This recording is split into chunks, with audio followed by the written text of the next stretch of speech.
Well, hello, our fellow friends, our fellow neighbors, and our fellow shining stars. Our next trolley stop is here, and our next trolley stop is now. Welcome back to another all new episode of the PR from the Heart Children's Book Spotlight Series. To be precise, we have reached episode number 149. My name is John Massalonis, the manager here at PR from the Heart. Thank you for spending some time with us. One of the most beautiful blessings that we have as parents and caregivers and grandparents and custodians of little ones is when we take the time to read to them, especially at bedtime. We're going to be learning here this week on the Children's Book Spotlight series of the work of Thornton W. Burgess, but not only talk about his work, but we're going to be sharing an updated version of his work, a revised, updated, and retold version of his work. So if you are a lover of Beatrix Potter with your little ones, Bramley Hedge, The Animals of Farthing Wood, or one of my favorites growing up, The Wind in the Willows, then this episode of the Children's Book Spotlight series is for you and for your little one. Children will be delighting in the brand new book that we are sharing here on this week's edition of the Children's Book Spotlight series. You can head on over to the official website of our featured guest here on the program this week, MuzMurray.com. You can head on over to Amazon.com if that is your preferred online vehicle of your choosing, and you can leave a 5-star review for Old Mother West Wind Tales. That is again now available. You can also leave a 5-star review, as that is one of the many ways that you can pledge your support for Muz and let him know that he is doing wonderful and much needed work for children, parents, families, educators, those who love great bedtime stories, those who love folk tales, everything else in between. So we travel, the trolley's going to be traveling a little bit further here this week on the program, from San Diego all the way around the world to Portugal, as we connect here with our featured guest here on episode number 149 of the Children's Book Spotlight series, Muz Murray. And you may remember, Muz is a member of the PR from the Heart family. He actually wrote a beautiful book last year called You Are the Light, Secrets, the Universe, and now he is indeed doing wonderful and much needed work for children. So Muz, it's great to welcome you back. Thank you, John. It's always a pleasure to share things with you. I'm really looking forward to our conversation today. And before we officially begin our conversation, if this episode already, and if these messages that we are talking about, if you're saying, Muz, John, I love folk tales, or I love folk tales and fairy tales, or yes, hooray, I have a brand new bedtime story that I can share with my little ones. Muz, I'm very excited to talk about your book, because this isn't the traditional children's books. But before we talk about your book, there's always an origin story. And for some people growing up, it's a matter of there is a specific moment in time where they know, okay, I'm going to be a children's author, or here is how things started with my work for the children. You really deeply care about little ones and bring light and love and joy into their hearts, especially through these adorable characters like Johnny Chuck and Jimmy Skunk and Reddy Fox. And we'll be talking about all of them and all of their friends as well too.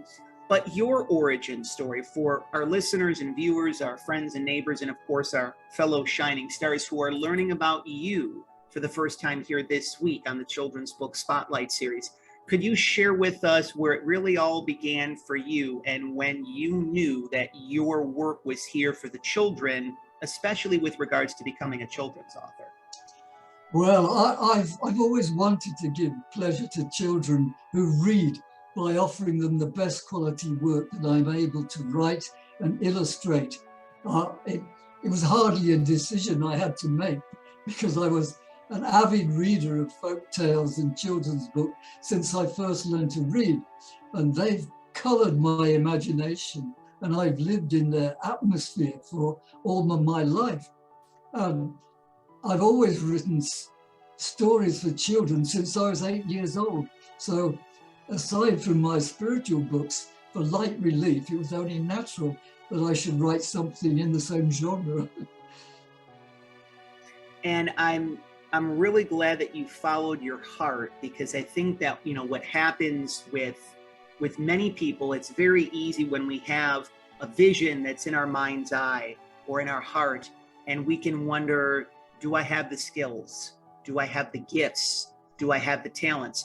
Why me? There's so many children's authors. There's so many children's books. And again, you know, as we communicate and we talk more during this week's episode of the Children's Book Spotlight series, our listeners and viewers will truly be learning how this book, what it is that you're sharing with the children with Old Mother West Wind Tales, is really something very unique and something very special that can be passed down from generation to generation.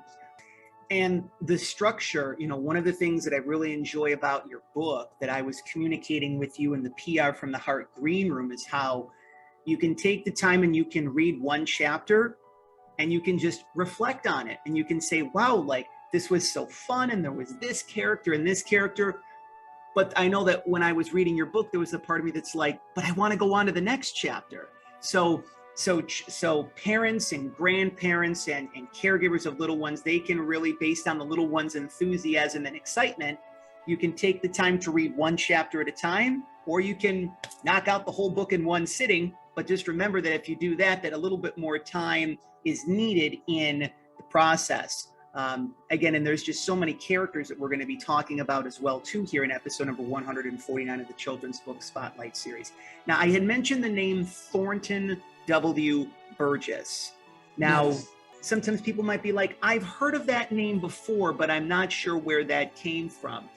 For those who are familiar with Thornton W. Burgess's work, but who are also not familiar, especially those who are not familiar with Thornton W. Burgess's work, could you share with us a little bit more about the role that he played and the work that he was cultivating and developing and then sharing with children, parents, and families around the world when he was alive? Yeah, well, Thornton Waldo Burgess was an American nature lover and a conservationist of wildlife. He was born in Massachusetts in 1874, and he became a prolific writer of children's books about animals. He had a newspaper series that he worked on for about 50 years, and he wrote about 170 books in his lifetime. Wow. He was so prolific, and his very first book, written in 1910, was called Old Mother West Wind, which became a children's classic of its time. And this was the first book that took my fancy at 6 years old when I pulled it off the shelf in the children's library at my school. It was quirky and unusual, and it captured my imagination sufficiently to remember it many years later. So Muz, we're sharing so much wonderful information, and there's so much good that has come through the creation of this book. We have the human element. Whenever we do something new, when we follow our heart's desires and we do what it is that we came here to do, it can bring up a lot of feelings, anxiety, frustration, and when we're experiencing any sort of stress, we can have challenges, difficulties, obstacles, problems, stressors, troubles, worries, you name it, and we can experience those. Exactly. So when it comes to putting this book together, from the writing to the publishing to getting the message out there, along the way, what has been some of the primary challenges and difficulties that you've experienced in creating Old Mother West Wind Tales? And what were some of the things that helped you to get through to the other side of those challenges? Well, firstly, it was a problem of finding a copy of the book itself, because I always remembered the title. And when I became an author myself, I always wondered what it was that appealed to a 6-year-old so that I could write something similar myself. But try as I may, I could never find a copy of this book anywhere. And I tried in charity shops and old bookshops and never found one. And no one that I asked in the UK had ever heard of this book. So it wasn't. So it wasn't until a year or so ago, in my 80s, that I thought of typing the name into Google. And lo and behold, I was thrilled to discover that it was an old American children's classic. And with further ferreting about on the internet, I found the original manuscript in the archives of a foundation that preserved old out of copyright books. And being out of copyright, it meant that I was free to republish it, as I really wanted to introduce it to British children who'd never known anything about these stories. But however, on rereading the book again with a more critical adult eye, I found the narrative rather old-fashioned, a bit too moralistic for my taste, and with a rather clunky writing style that made for difficulties in reading aloud. And there were also a number of unexplained gaps in the narrative which made me scratch my adult head. For example, even in the first chapter, it said, the merry little breezes were fond of teasing their friend Johnny Chuck. But who on earth was Johnny Chuck? The story never explains it. But later in the chapter, it said the farmer was always after him with his gun. So I became convinced that he was a rabbit. But it was only after more computer research that I discovered he was in fact a groundhog or a woodchuck. So my feeling was that such omissions needed clarifying throughout the book, and often there was no rhyme or reason for some of the things the animals did. So I decided to add plausible motives wherever I could. And virtually all the stories only had the bare bones of a plot. So I did my best to flesh out the narrative with explanations wherever I could, where there seemed to be a lack. And another unfortunate omission was that there were no girls in the book, because Burgess wrote the book for his son.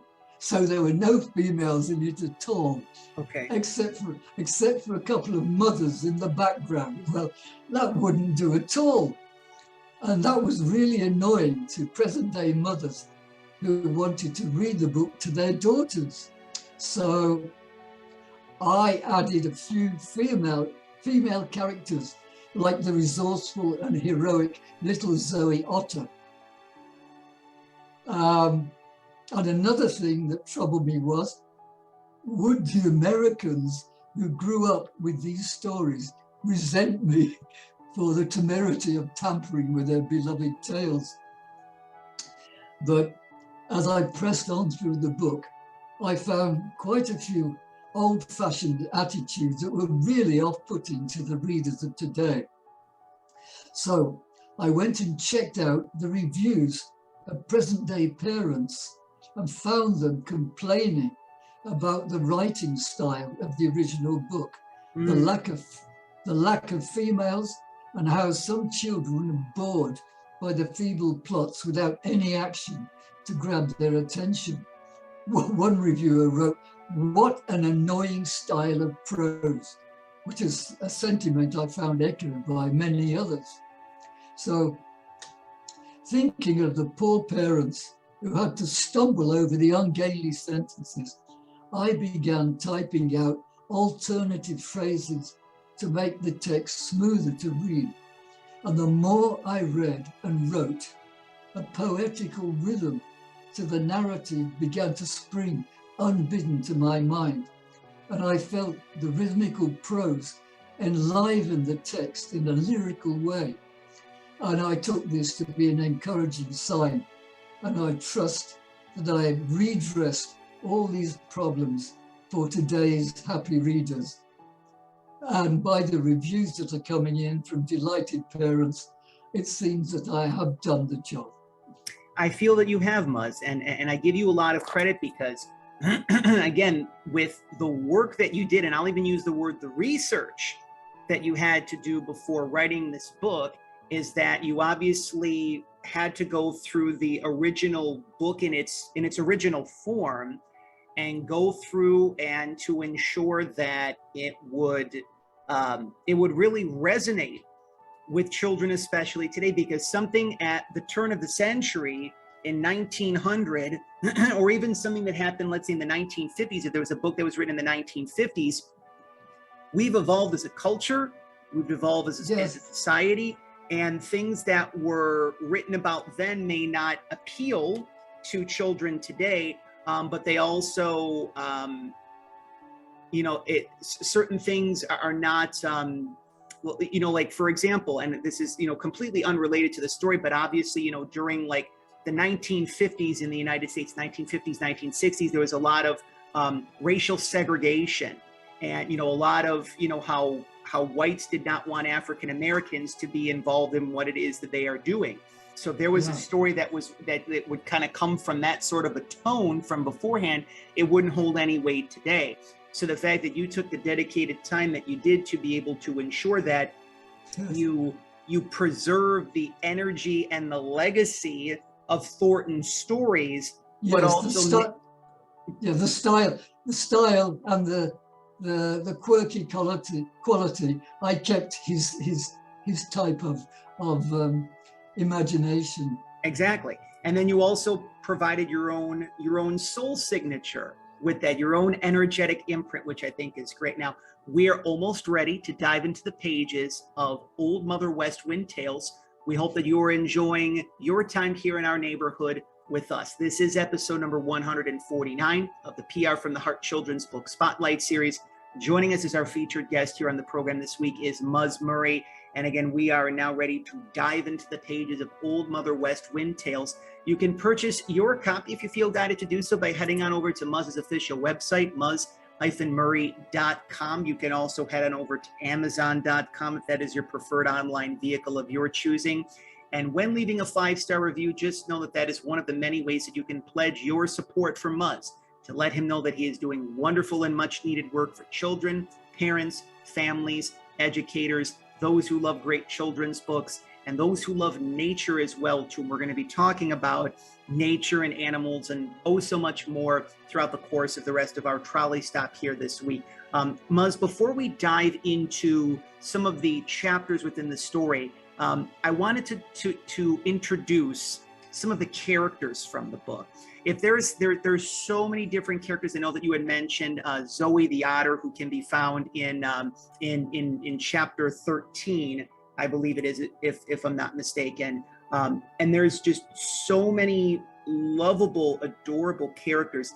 Could you share a couple of the ones that little ones have really enjoyed to this particular point in time? Because what we're going to be doing for our listeners and viewers is sharing some of the illustrations from the book while you're discussing this. So could you introduce us to some of the characters that little ones will be enjoying in Old Mother West Wind Tales? Yes, well, everybody loves Johnny Chuck, who's a major character in these stories, and Reddy Fox also, because he's rather sly and a bit of a cad, so he brings some mischievous energy to the stories.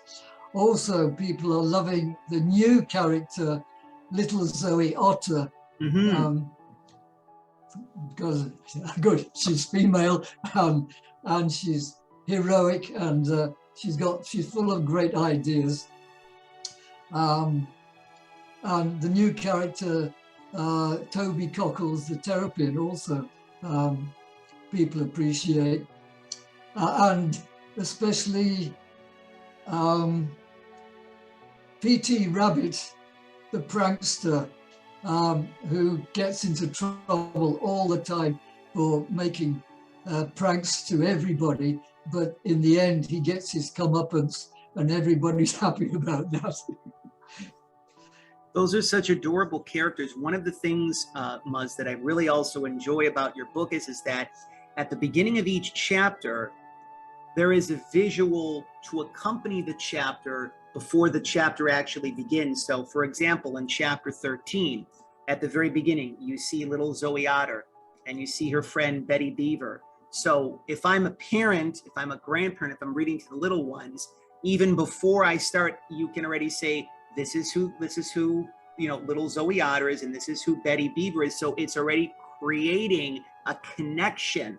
The little ones are able to connect with the characters before they dive into the rest of the story. And I think that's a very, it's very helpful, because you could have easily included the illustrations of the characters 5 or 6 pages in, and the little ones might not necessarily, they would still be able to connect with the character, but there's that visual that's planted in their brain, their mind, their heart right off the bat, which I think is fantastic. Now, again, there are 16 different stories that are within the context and the contents of Old Mother West Wind Tales, ranging from the first chapter, which is Mrs. Redwing's Speckled Eggs, all the way through chapter 16, The Best Thing in the World. I know that, just to mention, one of my favorite chapters was chapter 4, Why Jimmy Skunk Wears Stripes. Now, as many of us know, when we see skunks, first off, the automatic thing that we want to do is, human nature is run away, because we don't want to get sprayed by the skunk, right? And we know that skunks are black and white. But when I was reading chapter 4 and I was learning about, you know, this adorable character who wants to be able to, you know, create some a disturbance of sorts, we realized that Jimmy Skunk is a black skunk, but because of, and not to give anything away from the story, but because of what, you know, Jimmy landed up doing, he landed up, you know, his color had to change. So we see how skunks have are both black and white, and they're not just black in the process. So it was a little fun anecdote, you know, to kind of see towards the end of the book itself. As we dive into the pages of Old Mother West Wind Tales, could you share maybe one of your favorite chapters in the book, and maybe another chapter in the book, because we don't want to give away the whole kit and caboodle, as we like to say here on the children's series. What is maybe one or two of the chapters that children have really enjoyed quite a bit? One of the most children relate to the Willful Little Breeze chapter, which I think is chapter 3. That is correct. Where the Willful Little Breeze named Swooshy, she doesn't want to stay out. She doesn't want to go to bed, and she wants to stay out later. And her mother goes off and leaves her alone in the field. And after a while, she finds she's very lonely and finds that it is not so much fun all by herself. And when the night comes down, and she gets very frightened. And a lot of children relate to this lonely little, merry little breeze. That is, and I just kind of going back to that particular chapter, I can really understand why children would want to enjoy reading that chapter, especially over and over and over again. Continue, Muz, go ahead. Yeah, well, there's certain aspects in the original writing where Thornton Burgess misses out the drama of the situations. For example, when the Merry Little Breeze rushes over to warn the Bob White bird family that Reddy Fox and Hooty the Owl were coming to gobble them all up, instead of reacting with alarm, the father bird just says, "Oh, thank you, Little Breeze. I think I'll move my family." That kills the moment dead. And he misses these moments to dramatize throughout the book. That's very true. And, you know, one of the things is you're talking about these characters you have thus far between Johnny Chuck and little Zoe Otter and Toby Cockles, the Terrapin. I know that speaking about that, there was one specific chapter I know that you had wanted to talk about that you had experienced a little bit of difficulty with. It kind of took a little bit more time in terms of the creation and the molding. And that's chapter 15, Toby Cockles and the Acorn Race. Could you share with us a little bit more about that if you could? Oh yes, that was my worst nightmare for trying to do something with this chapter, because it was Thornton's version of the Hare and the Tortoise Race. Correct. And the chapter was previously called Spotty the Turtle Wins the Race. Well, in that, he's already given the plot away. Yes. So there's no point in reading it. And the story was about a race to gather hickory nuts from a distant tree. And the turtle hangs onto the tail of Reddy Fox, which is absurd that a fox wouldn't notice the heavy weight of a turtle hanging on his tail to get to the tree. And when the turtle gets there, he hides the nuts so that he cheats in order to win the race. And when he comes back, he gets applauded by the other animals for his cleverness. Well, I saw that many readers were not happy with teaching children that it's a good thing to cheat. No. And so this chapter was so difficult for me to rewrite that I decided to leave it out altogether, because for a start, there are no hickory nuts in England. Children wouldn't know what they were, nor are there any turtles. Turtles are seagoing creatures. They don't live in freshwater rivers. So I was completely at a loss to know how to rework the plot. And I gave up for some months, racking my brain to find a way to get around this story. And suddenly I thought of terrapins. Terrapins are little freshwater tortoises, and turtles have flippers like seals, whereas terrapins have 4 legs. And so I decided to make a race with this terrapin.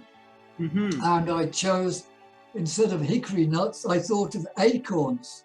And the only one acorn left on the tree that all the guys who were boasting about how fast they could run, all thinking they would win the race and grab the one acorn and get back, they would win the race. So I had great difficulty of finding reasons why each one of them, Reddy Fox, Billy Brock, Sneasel the Weasel, and all the races, finding reasons why they did not arrive in time to get the acorn.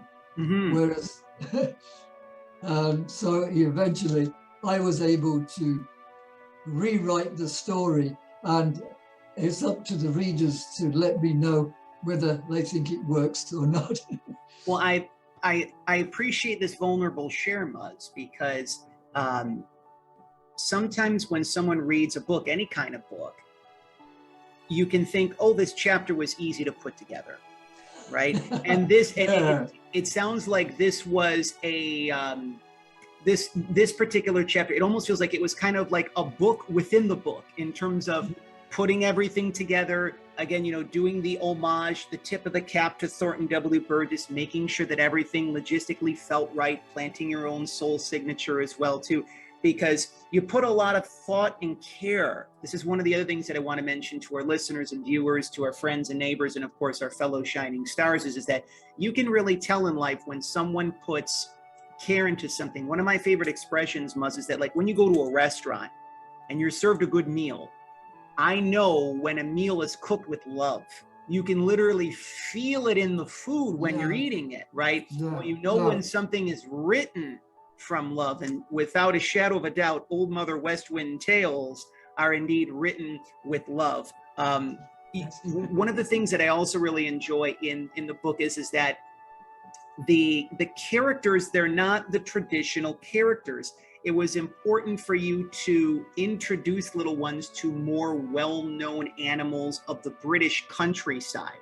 So why was it important for you to introduce those characters, to kind of like, bring the British style of writing and the British animals of the British countryside, and introduce them to little ones, especially here in the United States? Why was that important to you?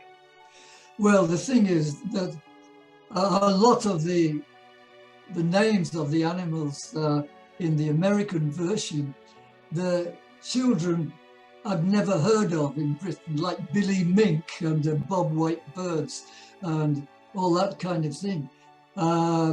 Muskrat, we don't have muskrats in England. And so I changed those to otters, and I changed them to familiar animals of the British countryside so that children could relate to them very easily. But I think all the same, American children will still love the characters, even though they are English animals. I agree. And again, I think this is why, if I put, on the hat of a parent, even though I'm not a parent just yet, or if I put the hat on of being a grandparent, it's important to introduce different styles of writing to our little ones, different characters, so that they're not just reading the same book every day.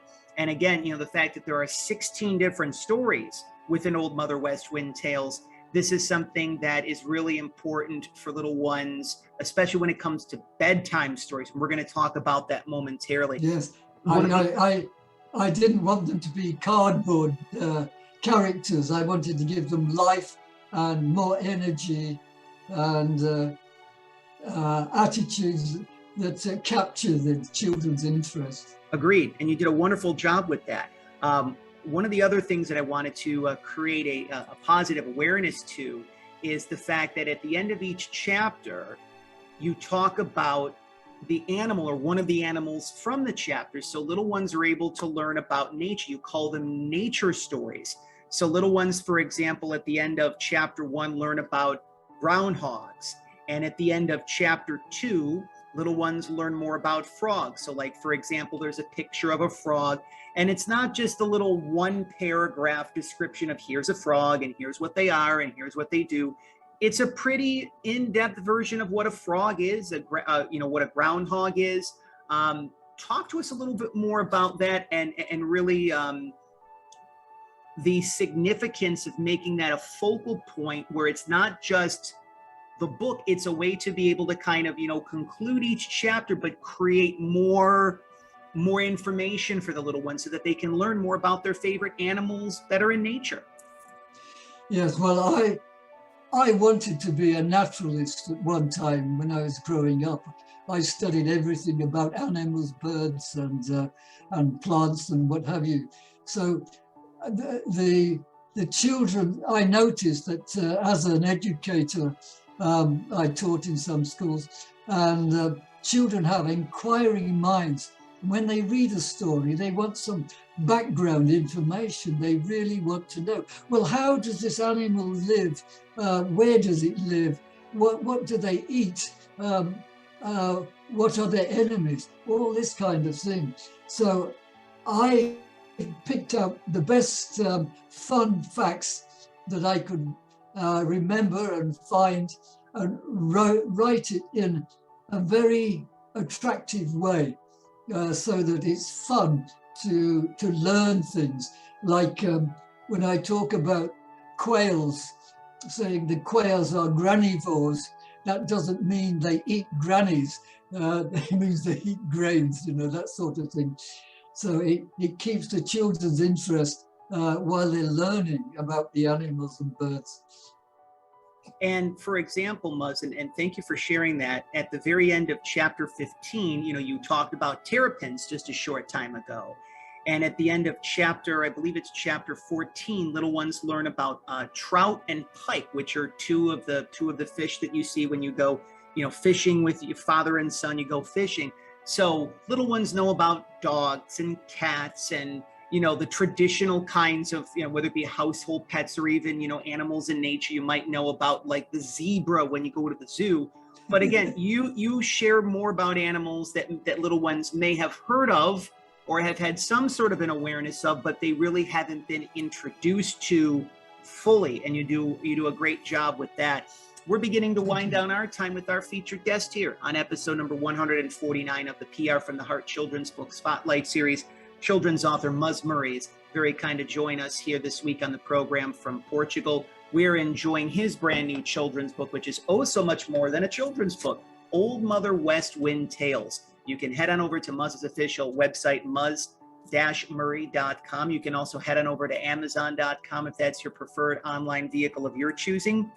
You can leave a 5-star review if you feel guided to do so, as by leaving a 5-star review, that is one of the many ways that you can pledge your support for Muz, to remind him that he is doing much needed and wonderful work for children, parents, families, educators, those who love great children's books, those who love animals and nature, those who love folk tales, those who were big fans of Thornton W. Burgess, all of that and then some. The importance of reading to our children before bed. What do you feel is it about bedtime stories and reading to your little ones at bedtime? Why do you believe that that is one of the most beautiful things that we can do? And how does reading to children, especially at bedtime, how do you believe that it helps them in terms of their learning, their development, and just realistically speaking, help them to enjoy childhood as much as possible?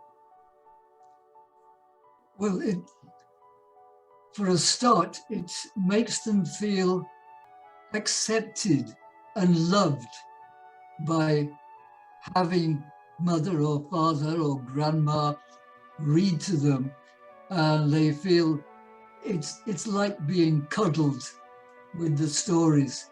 And that's why I wrote this lyrical style, so that it'd be a joy for parents to want to read the stories to the children. And it was affect their imaginations for their whole lives, and the feeling of being nurtured, and their bonding with their parents or grandparents. To me, this is the most important things. I always encourage people to actually read to children, because it makes such a difference to their lives and their imagination. That's so true. And I feel that this is why this particular book, your book, Old Mother West Wind Tales, with 16 different chapters, you can literally spend almost, literally, and then some, a little bit more than a half of 1 month. And you can read this book, your book, to little ones over a prolonged span of time. And the stories, I can only imagine just, some of the continuous feedback that you're receiving, how little ones will want to go back to the beginning. How once you're complete with chapter 16, the best thing in the world, you can say, Mom, Dad, Grandma, Grandpa, let's go back and read Mrs. Redwing's Speckled Egg. So maybe there is a favorite section in the book, a favorite chapter that can be a go-to for little ones, so that, yes, they're able to still read other books and enjoy some picture books and things of that nature. But one of the other things that I wanted to mention about your book that I really enjoy is that, since the book has a little bit more substance and depth, and, little ones who are maybe, let's say, 4 or 5 or 6 or 7, they might not be able to grasp the full concept of the book yet. You can still take the time, parents and grandparents, they can take the time to read with the little ones. Now, obviously, depending upon someone's age and how much they connect with the characters, you probably already have had 4-year-olds and 5-year-olds and 6-year-olds gravitate to the book. But this really, depending upon where a child is in terms of their growth and their development, there are so many different ways in which the book is and can be enjoyed, is what I'm trying to convey. Yeah, well, I'm already getting parents reading it to bright 3-year-olds and saying they followed the plot perfectly. So, and children right up to 12 are totally intrigued by the stories. So from 3 years onwards, all the kids go for the book. And I've read it to 3-year-olds and 8-year-olds and 10-year-old, and they all get off on it. That is, and one of the other points that I wanted to mention as well too is that besides the beautiful color that you see on the front and on the back, this book truly has an old school feel to it. Because if you remember before, just like when color television came into existence, I think it was around like maybe the late 1940s, early 1950s, everything back in the day was black and white. And it had that's how things were. It was the old school nature. So, obviously this is a way where you can kind of, connect the old school with the new school, so to speak, in terms of where kids are today, so to speak, because I feel that, being able to have these gentle rhyming bed tales, have these be available for kids, it can just allow them to see what it was like to be a child, like when you were a child growing up. Yeah, well, I specifically decided I wanted to create a book that looked like the kind of books that I read when I was 4 or 5 years old, with large print and the same style of print, to give that feeling that I loved as a child, and I would think children would love also that style, because it's easy to read with this big print. And thank you for sharing those, Muz, because after getting to know you for a year's time or so now, and seeing the depth of your work in terms of ranging from talking about spirituality to helping little ones to really enjoy childhood, you're helping many people. You are loving many people into being right now, especially little ones around the world. And this leads us into how we conclude all of our Children's Book Spotlight Series episodes. I feel that all of us, when we're here on Earth, we have the ability to help one another bring our dreams, our visions, our goals, our heartfelt desires to life. So we have a little segment here called 3 Wishes. So Muz, for years, for decades, you have given to children, parents, families, educators, to those who love great books, to help people connect with their spirituality. You've given so freely of yourself for a long period of time. So this is your opportunity to receive, Muz. So you are being given 3 wishes on this week's edition of the Children's Book Spotlight Series. What would those 3 wishes be? I would love feedback from children all over the world. It would warm my heart to know that this book has given them such joy, and I can't think of 2 other wishes at the moment. And these are truly wholesome stories. They're really delightful stories, and especially when you go to the internet, when you turn on the television, there's a lot of things that are really not in alignment for children, things that are not appropriate for children, and your stories are so charming. They're very kids. There's so much within the contents of Old Mother West Wind Tales that children will be able to enjoy. And especially, one of the things that I encourage all parents, all grandparents especially, who are looking for the perfect book to enjoy with their little ones during the summer reading season. Muz, one of the things that has happened over the past several years is that literacy levels have plummeted as the result of the pandemic. So a lot of children are actually behind on their reading. And I feel that this summer is the summer where we can do our part to bring little ones back up to speed. And Old Mother West Wind Tales is one of the perfect ways to go about doing that. So again, we encourage all of you, our listeners and viewers, our friends and neighbors, and of course, our fellow shining stars. If you haven't had the opportunity to do so yet, you can head on over to Muz's official website, muz-murray.com. You can head on over. That's if they live in England, because otherwise I'd have to post the book to America, and that would take a long time. So that's why we're, of course, mentioning Amazon.com. That is your preferred online vehicle of choice. If it is easier for you to head on over to Amazon.com, you can purchase your copy of Old Mother West Wind Tales, courtesy of our neighbors at Inner Garden Publishing. And of course, you can leave a 5-star review, because not only does that help with the algorithms, those happy algorithms, that helps Muz in terms of the search rankings and the criteria for Amazon. But then again, that's a much needed virtual hug, a hug from afar to remind him that he is doing much needed and wonderful work for children, parents, families, educators, and those who love great children's books. Raise your hand if you have had fun on episode number 149 of the Children's Book Spotlight Series. Muz is raising his hand. I'm raising both of my hands.